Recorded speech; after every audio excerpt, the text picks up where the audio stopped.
জ্বালানি সংকটে উৎপাদন বন্ধ শিল্প কারখানাগুলোতে, কমেছে বিনিয়োগ, বেকার হচ্ছেন কর্মীরা।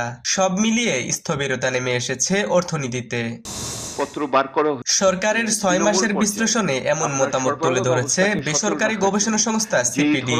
সংস্থাটির বিশ্লেষণ বলছে, সদিচ্ছা থাকলেও সরকারের সক্ষমতা ও সমন্বয়ের অভাবে জ্বালানি সংকট তীব্র হয়েছে।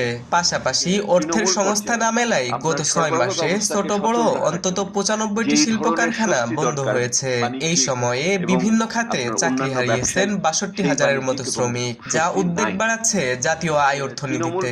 জ্বালানি নিরাপত্তার ক্ষেত্রে আমরা এলএনজি ব্যবহার করার ক্ষেত্রে যে কারিগরি দক্ষতা দেখানো দরকার সেটা তো পারি নাই। এটা তো সাম্প্রতিককালে আমরা দেখতে পেয়েছি। যারা দেশ চালাচ্ছেন তাদের এই ব্যাপারে আগ্রহ বা উপলব্ধি কম আছে আমি বলছি না, কিন্তু কোথায় যেন ওনাদের এটাকে কার্যকর করার ক্ষেত্রে আমি সক্ষমতা এবং সমন্বয় দেখতে পাচ্ছি। সিপিডির পর্যবেক্ষণে বড় পরিবর্তন নেই আইন শৃঙ্খলা পরিস্থিতিতেও, ফলে বাণিজ্যের জন্য স্বস্তিদায়ক পরিবেশ তৈরি হয়নি। এই পরিস্থিতিতে বিভিন্ন দপ্তরে রাজনৈতিক পদায়ন বিপদ টেনে আনবে সরকারের জন্য। তৃণমূল পর্যায়ে আপনার সরবরাহ ব্যবস্থাকে সচল রাখার জন্য যেই ধরনের স্বস্তি দরকার বাণিজ্যিক এবং আপনার অন্যান্য ব্যবসায়িক, সেই বাণিজ্যিক এবং স্বস্তি নাই।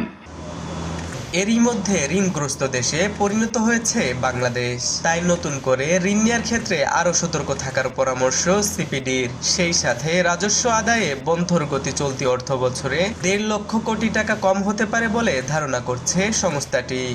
দুটা বড় বড় চাপ এখন সামনে রয়েছে। একটা হলো সরকারি কর্মচারীদের বেতন দেওয়া, বেতন বৃদ্ধি, আর হলো ক্রমবর্ধমান ভর্তুকি।